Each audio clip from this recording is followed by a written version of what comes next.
Hi, and welcome to Near and Far, the podcast series of the Center for World Catholicism and Intercultural Theology at DePaul University. I'm Bill Cavanaugh. I'm the director of the center, and I'm delighted to have Amirah Orozco here with us today. Amirah is a PhD candidate at the University of Notre Dame and is a mover and a shaker in the world of Latino Catholicism and in the Romero project that we're both involved in at Notre Dame. Amirah is on her way to El Salvador to have a session of that conference in El Salvador next year, and it's been wonderful to collaborate with you on that. Amirah, welcome. Thank you, Bill. Thank you for having me. Oh, yeah, my pleasure. So your talk here at DePaul is going to be on Las Hermanas, and you have published a piece on that. And one of the first things you said in that piece is that talking to one of the principals of Las Hermanas, Yolanda Tarango, you often came away thinking, I love being Catholic. Yeah. So tell us, what do you love about being Catholic?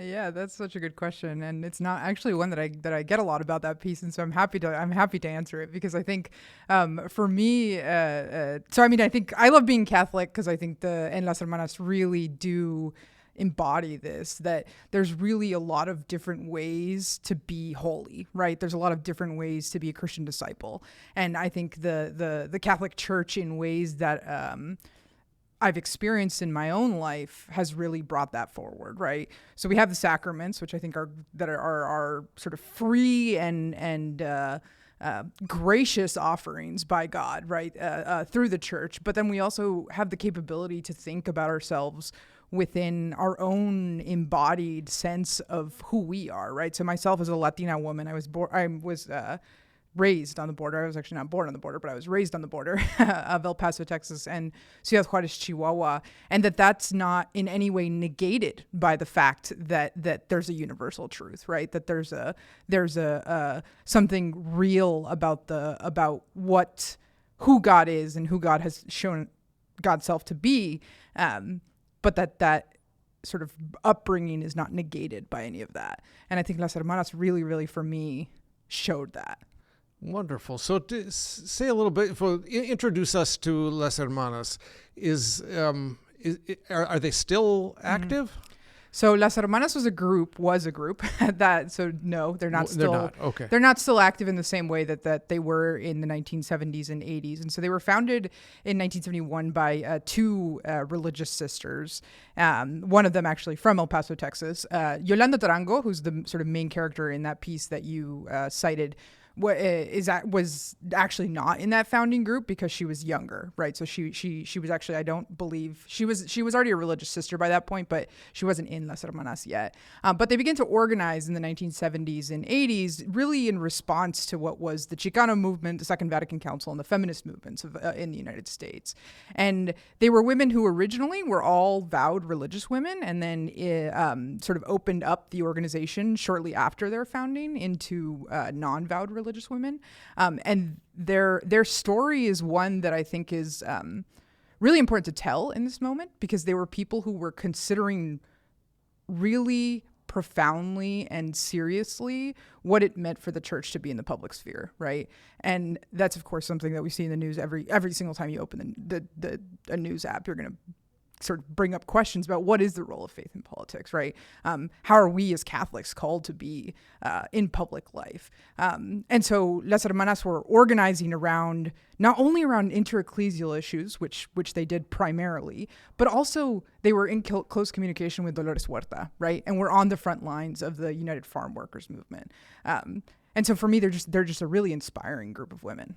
Yeah, interesting. Now, when you say non-vowed religious women, do you mean lay women? Yeah, so lay. I do mean lay women, but yeah. Technically, aren't all women, all non-priests are technically lay, but yes, lay women. Yeah. They're religious, but they're not. Yeah, correct. Religious. They're right? not. Yeah, that's right. Yeah. They're not members of a religious order. They're not members of religious order. Practitioners of a religion. Correct. Catholicism. Yeah, okay, yeah. Great. So back up for a minute, just so for some of our listeners who might not be entirely familiar on what is the Chicano movement. Talk about that. Yeah, so the Chicano movement is a movement that Cesar Chavez is, of course, the biggest name, and he's been in the news recently for unfortunate circumstances. But the United Farm Workers movement is really where a lot of the Chicano movement is born out of, which is in Delano, California. The farm workers begin to organize themselves wanting more rights, right? And one of the sort of really impactful things about the United Farm Workers, and something that a lot of people I think still learn from them, is their nonviolent resistance, right? And so they led a lot of boycotts of I'm forgetting the name of the grape company right now.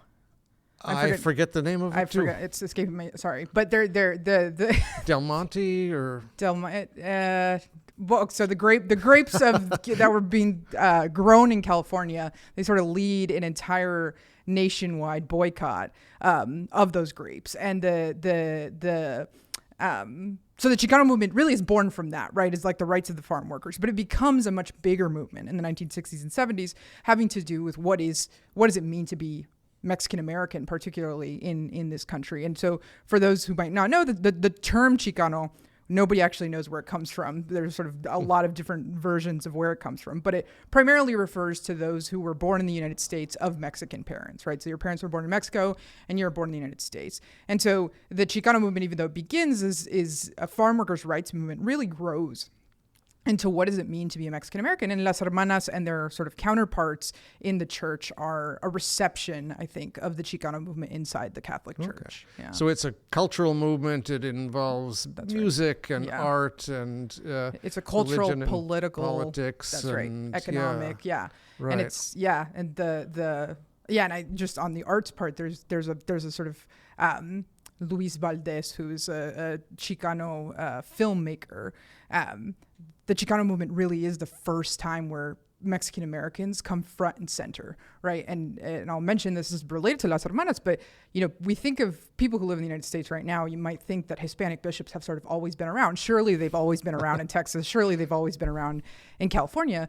But that's actually not true, right? In 1970 is where we get our first Hispanic bishop, right? That's in Patricio amazing. Flores, Wow. right? Yeah. And so the Chicano movement had a lot to do with that too, right? Like the representation of Chicanos in media, the representation of Chicanos in state legislatures, in governance in general. So yeah. Yeah. Wow. Wonderful.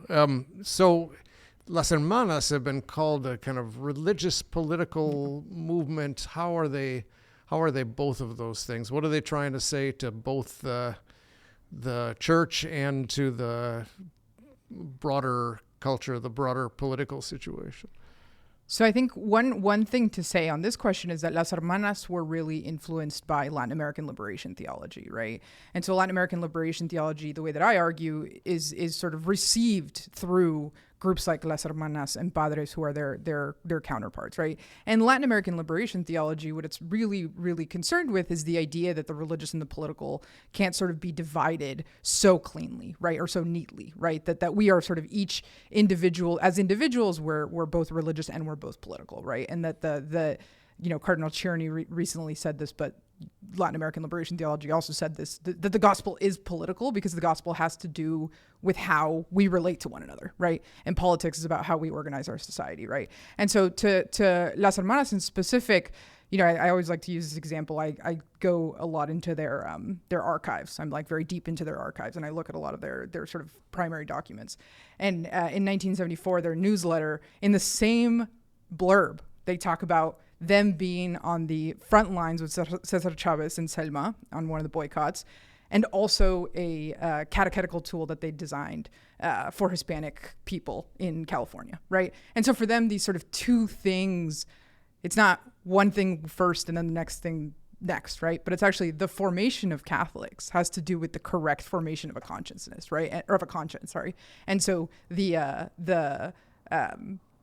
both of these things for them are super, super important, right? It's the sort of the well-formed Hispanic and also the representation and justice for Hispanics in the public world. Right. Yeah. Wonderful. So tell us about one character that you've met either in person or just through your research that really you would love to sit down and have a beer with. What? Yeah. So, I mean, the person I have become closest to in the Hermanas is Hermana Yolanda Tarango. Tarango is, Yolanda right now is in San Antonio. She founded the Assumption House in San Antonio after she was at the Mexican American Catholic College for many years. And then she founded a refugee center for battered women in San Antonio. And Yolanda is a fascinating character in many ways because she is not an academic in the pure sense of the word, but also wrote together with Ada Maria Isasi Diaz what became known as a sort of first iteration of mujerista theology in Hispanic women, which is a book published in the 1970s. And so Yolanda to me is a very, first of all, she's a friend to me too, which I think is something that when I first encountered Las Hermanas, I don't think that I was capable of understanding these people as like human beings who can laugh and who can, but she's hilarious. she's funny. Every time I'm in San Antonio, she takes me out to a Mexican restaurant, and every time I'm in San Antonio and her health permits it, we're like out in a Mexican restaurant, and I think one thing about Yolanda that I just very deeply admire is that sense that to be intelligent is to be somebody who's in the world, to be deeply concerned with the plight of what she would call our people, right? Like the Latina people in the United States. And that always needs to be something we're considering, right? Who are the most marginalized? Who are what Ignacio Ellacuría would call the crucified people? And where can we get closest to them? Yeah. Let's go back in time a little bit and talk about the Encuentro movement, because that was the Las Hermanas, as far as I understand, the Las Hermanas were really involved in that as well. Could you tell us a little bit about what were these national Encuentros and how are they kind of the precursors to synodality? Yeah. So the first three, so there have been 5 Encuentros so far today in 2026. The first 3 take place in 72, 77, and 85.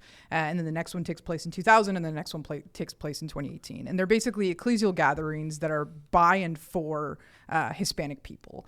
And the first, I'll tell some stories here because the first National Encuentro is basically mostly priests and some religious sisters, including some of the sort of main founders of Las Hermanas, giving workshops essentially, and they kind of they talk a little bit about what their needs are. Bishop Patricio Flores, who's the first Hispanic bishop, gives a really, really beautiful speech there where he talks about the Hispanic Catholic as sort of like a stepchild to what he calls Mother Church, right? And it's this like really sort of highfalutin sort of almost like intellectual engagement. The second Encuentro comes around in 1977, and at least the way people have described it to me, including Hermana Dominga Zapata, who's actually here in Chicago, but Dominga Zapata is on the sort of planning committee for it.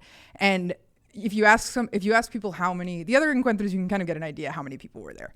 The second Encuentro, it's really difficult to know how many people were there because the records show something like 600, but you talk to people who were there and they were like, no, Bakersfield in California said they were going to be 15, and actually they showed up with 75, right? And there's this sense that like the second Encuentro was this first moment of like real spirit moved sense of who we are as church. And there's like really funny stories about how people were showing up in the back of pickup trucks, and you asked them like, you came all the way from California or all the way from Texas in pickup trucks, and they sort of just don't give you a response and they just get off, and they're the representatives for their diocese, even though there's 17 more of them than they said they were going to be there, right?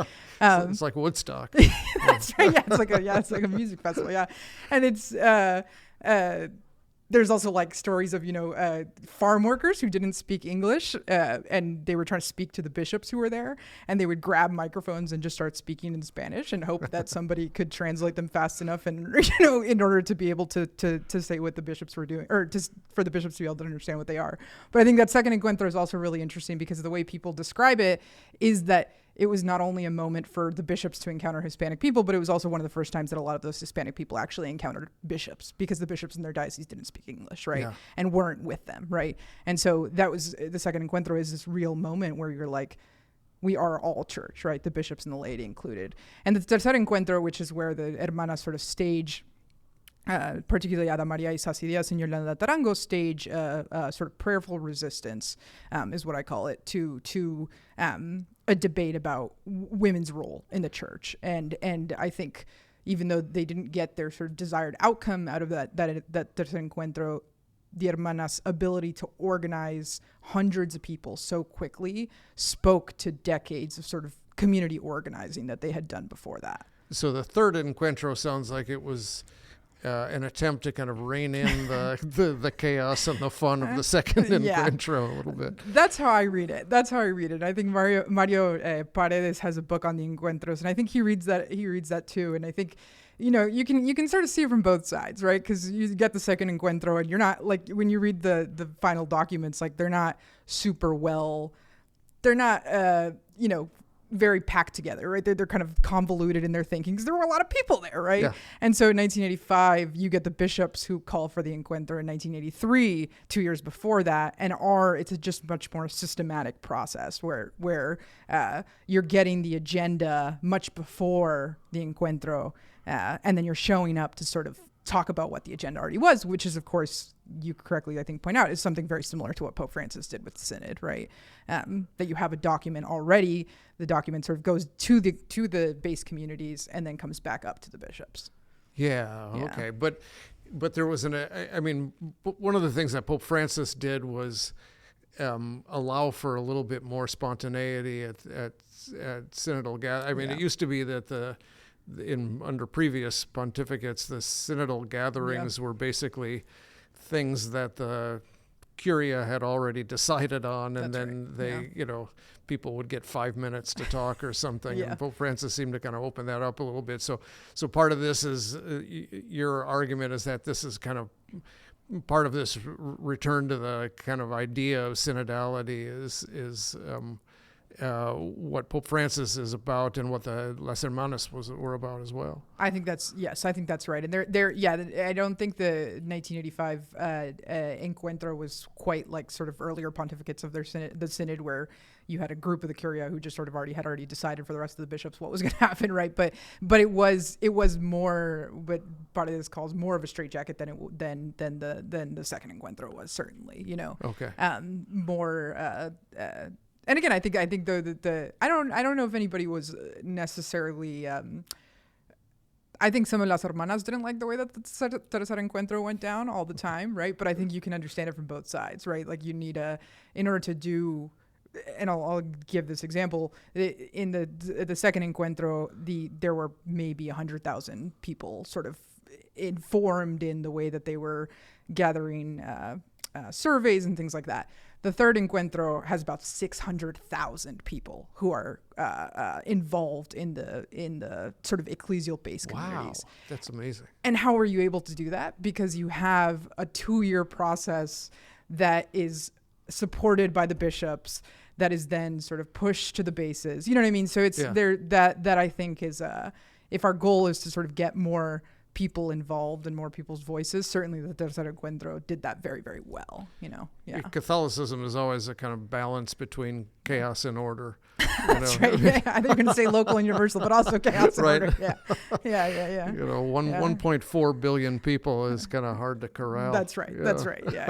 Yeah.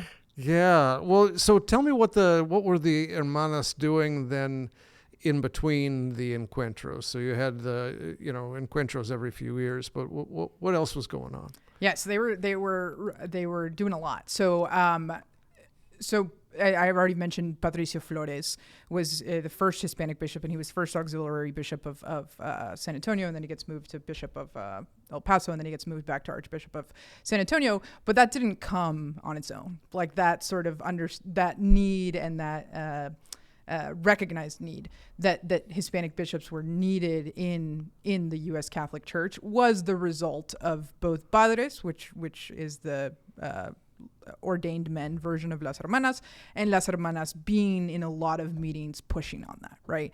And so their sort of earliest days were spent a lot with that. They're founded really as a way. They have a national. I should say too. They have a national assembly almost every year between 1970 and 1985. 72 and 1985. And at their national assemblies, they gather to talk about the issues that are affecting their congregations. But those national assemblies really served, and Las Hermanas would often tell me this and be like, our congregation superiors loved the fact that we were part of this organization, but then we'd come back with demands, and they were like, who do you think, what are you doing? They're over there telling you that you can make demands on us, right? But those national assemblies really did become spaces where women, sort of Latina women, found their voice, right? And were able to find ways to then go back to their religious congregations, back to their dioceses, and advocate for what they really wanted and what they really needed, which was oftentimes things like working with Hispanic children instead of the white middle-class children in their diocese, right? Yeah. That was one thing. One project that I find a very compelling project that the Las Hermanas did, especially in their earliest years, is called Proyecto Mexico. And Proyecto Mexico was a nationwide survey of Latin American sisters who oftentimes didn't have citizenship in the United States, who were working for oftentimes U.S. American white priests, and they recorded what their labor situation or circumstances were, and oftentimes those labor circumstances were way below what one might call a sort of dignified way of working, right? Wow. And they would then send that up to the bishops, and it's one of those things like who knows how many bishops were then able to intervene. But I think the record, having a record of these abuses of Latin American women in the United States, to me is, I think, one of their most compelling projects. It's a project that required a lot of funding, and so they didn't carry it into the 1980s. But I think it stopped in like 1978. But that's I think a very that's impactful. Remarkable. Yeah. What sort of reaction did they get from the bishops when they presented them with this sort of evidence? Yeah, that's the part that's hard to tell in the archives, because it's not the part. It's the sort of part of the archive that doesn't get recorded, to say it that way. Yeah. So I don't know, and the hermanas who were most involved in those projects have passed away. So yeah. So was there in general, did the hermanas get what they were looking for from the bishops? Was there pushback? Was there a difference between the reactions of the North American bishops and the bishops from Latin America? Yeah, so I think on some issues, yes, and on some issues, no, right? Oftentimes, Las Hermanas did get to be moved. Women who were a part of Las Hermanas did get to be moved ministries. That often was a very successful way of working and doing, which is what I said, like the sort of coming in and being a sounding board for how are we going to go back to the bishop and ask him to do this and this. Oftentimes that did work.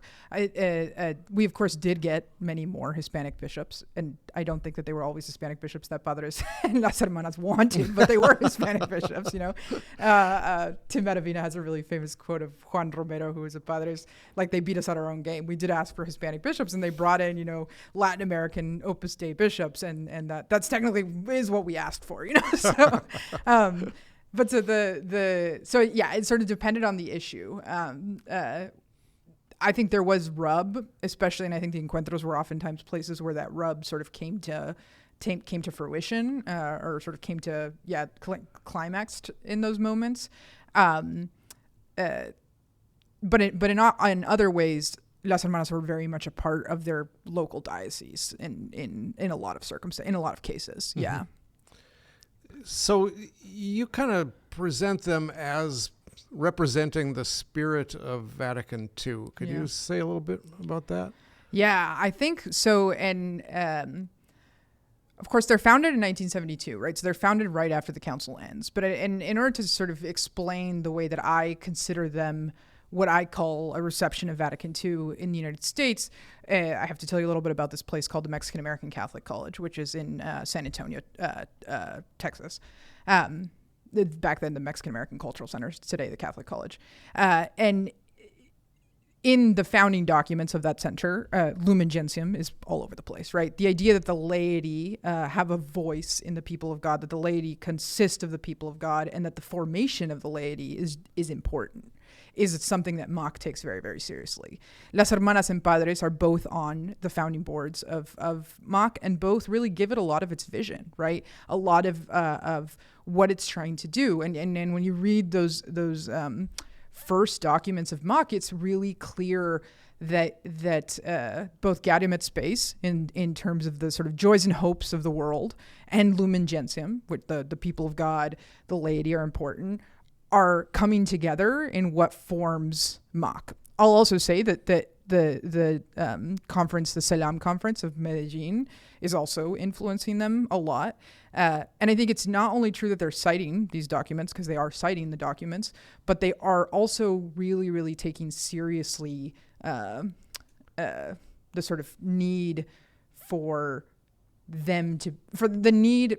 Catholics, for all of us to recognize our own baptismal priesthood, right? Mm. Our own call to be, through our baptism, active members of the church and at decision-making tables, right?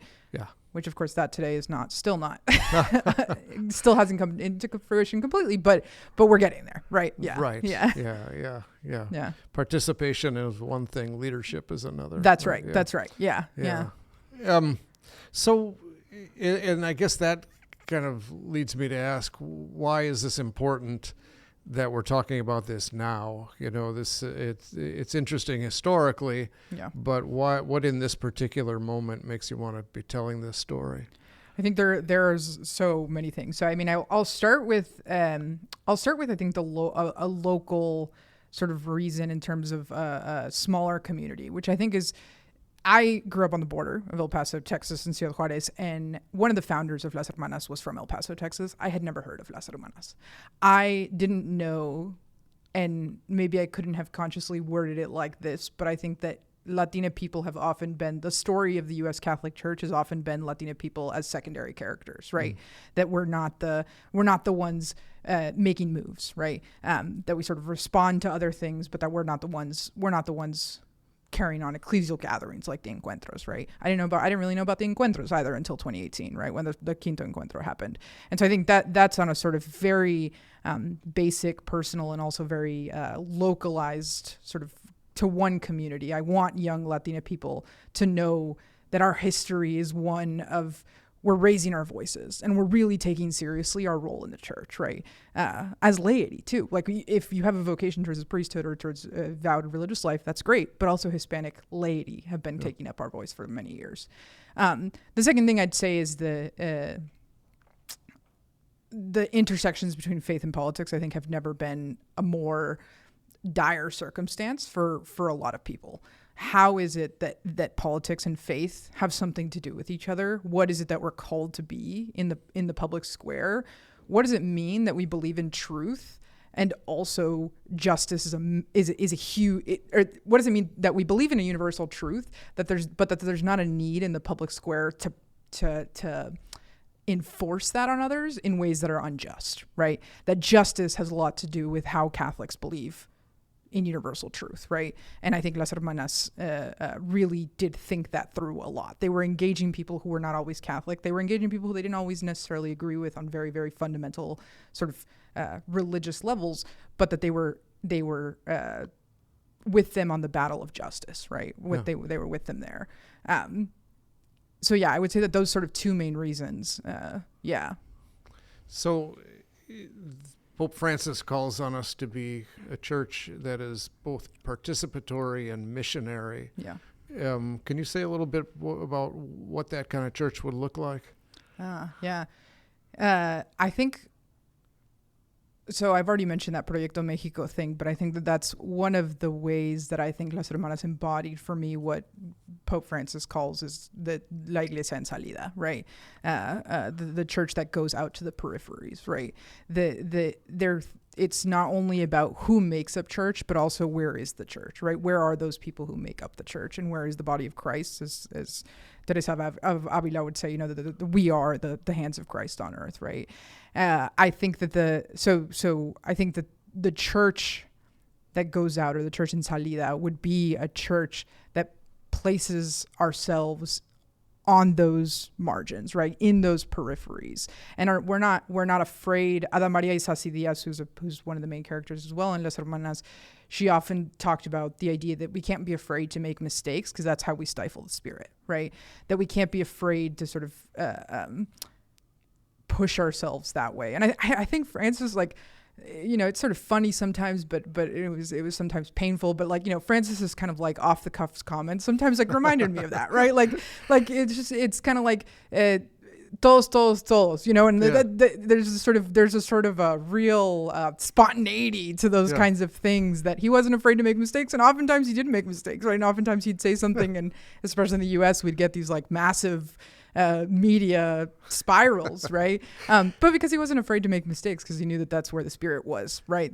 In those moments. And he encouraged us to go out in the streets and that's right, meterse en líos or something like right. that. You know, make a mess of things. That's right. Hacer lío. Yeah. That's right. Yeah.